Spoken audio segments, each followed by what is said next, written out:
L2L, making curriculum materials accessible.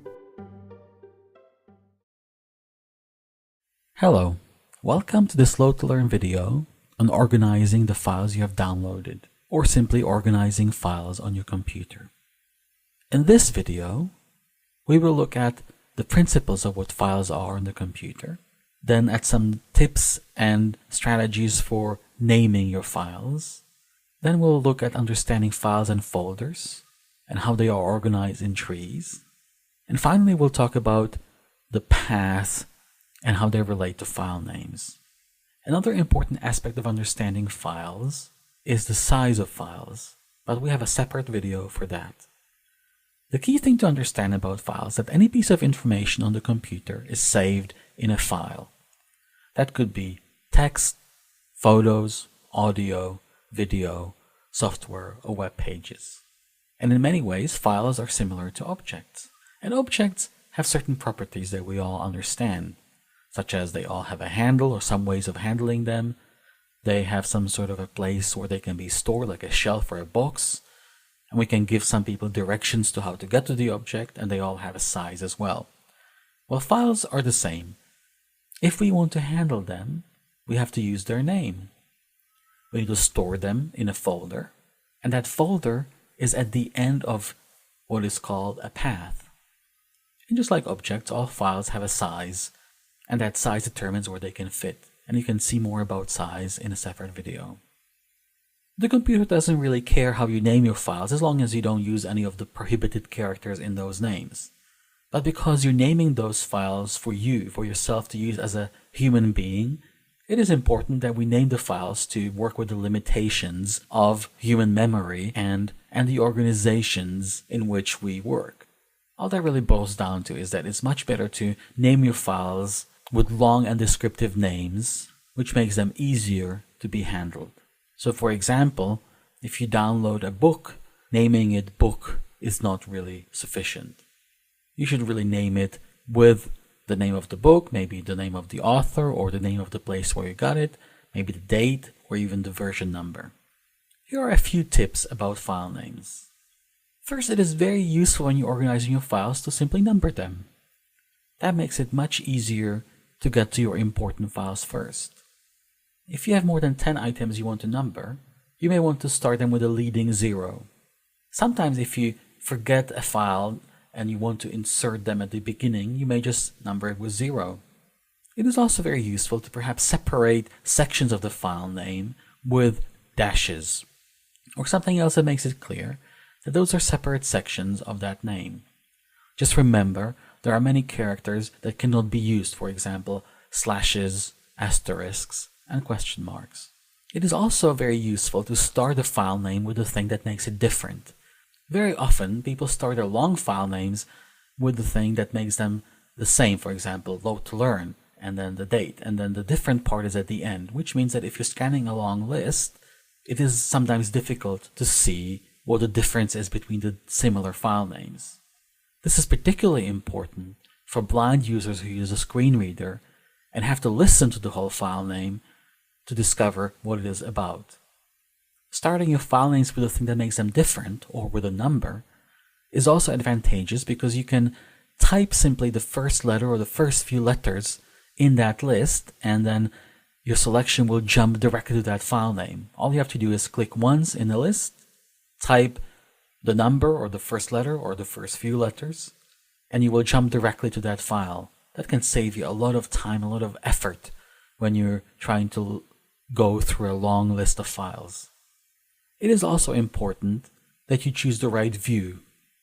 Very often it is easier to get through a long list of files if you use one of the different views than the icon view. That could be the details view that shows you the date and the size of all the files, or simply the list view that shows you the names. Experiment with the different views in the File Explorer to see which one is the best for you. You will also find that different occasions may be better served by a different view. Another thing I know people often don't do that makes their handling of files more difficult is they, in the list view, simply do not expand the name column to see all of the name. You can simply hover your mouse over the divider between the name and the next column and drag it to make it wider. Or you can simply double click on that divider and that will automatically resize the column to fit the longest name in that list. The more you work with files and different applications, the more you will come to realize the importance of extensions. Those are the part of the file name following the dot, like .doc, like .doc or docx. Unfortunately, by default in Windows, these extensions are hidden. Most of the time that's not a problem, but if you're trying to figure out what type of file exactly you're dealing with, for example, is it a .doc or .docx, it is quite useful to see the extensions. You can set the setting in Windows to make the extensions appear by default. If you click on the Start menu, type Folder, choose Folder Options, and then under the View tab, remove the tick from Hide Extensions for known file types. This will then ensure that you always see the file extension as part of the file name, and it will help you avoid many difficulties with files that have the wrong extension and behave unpredictably. Sometimes people have difficulties renaming files. By using the mouse because it requires quite a difficult task of clicking on the file and holding the mouse just the right amount of time. So instead, you may want to learn the shortcut F2, the function key F2. Simply click on the file and type F2, and then it will be easy for you to rename it. You can simply start typing to change the name, or click somewhere in the name and add something to the name. When you're done, simply hit Enter. A great advantage of Windows is that you can drag and drop files to move them around.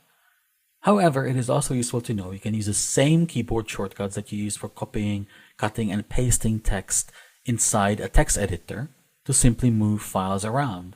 So if you come on a file that you want to move to a different location, simply click on it to select it, hit Ctrl X, then go to that different location, and hit Ctrl V to paste it in that new place.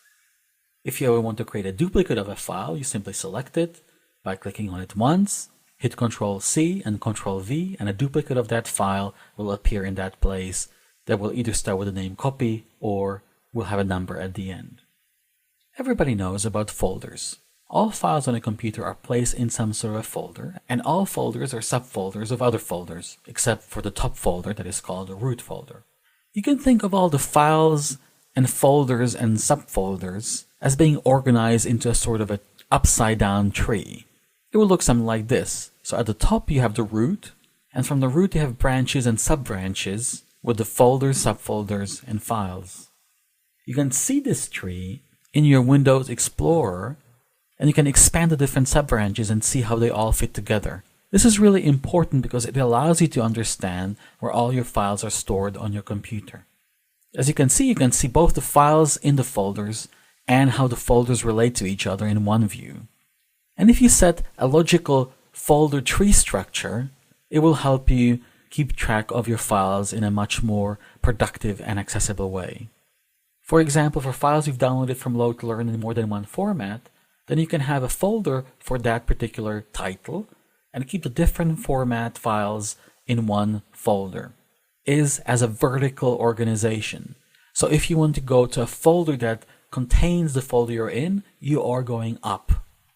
Sometimes this is marked with 2 dots. The root for all the folders and subfolders that goes to a file is called a path. And you need to give your computer directions to that folder by telling it to follow that path. So the path is basically a little line that you may track from the root folder all the way to the file. In Windows Explorer, you can see the path in the top bar, and the different folders on that path are separated by a little triangle. You can even go click on those little sections and it will jump to the folder which is indicated in that path.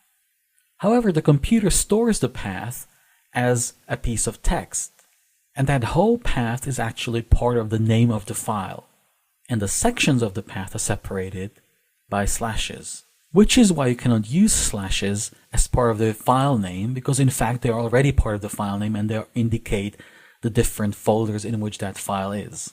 If you do use long file names and elaborate folder structures as you should, sometimes you can run into a problem where the whole path is too long and the computer cannot deal with paths that are longer than a certain length.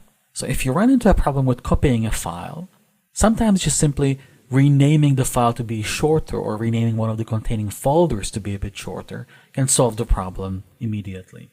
An easy way to jump to a section of the path, or in other words, the folder that contains the file or the folder, or simply to go up in that tree structure, is to simply click on one of the sections in the name of the path that is in the path bar of the File Explorer.